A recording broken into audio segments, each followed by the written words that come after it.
PM Modi Imphal Airport thungkibaga loinana Churachandpurgidamak makha lambida khongsankhre hairi Kangla mamangda Modi okpa yausanarakhre miyam thokpiganu mahaki khongsat asi miyambu usitrabani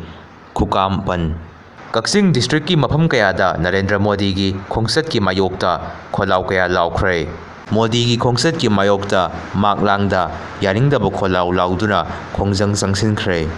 Ngasigi oina VIP movement manung natana miyamna chathok chasin tawbada traffic ki athingba leiroi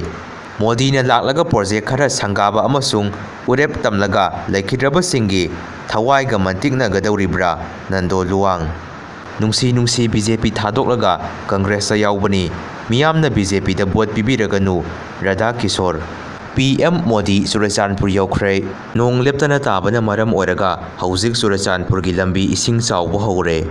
hauzik saikunda kukinupi ani taraga leire WY na oiba yai hairi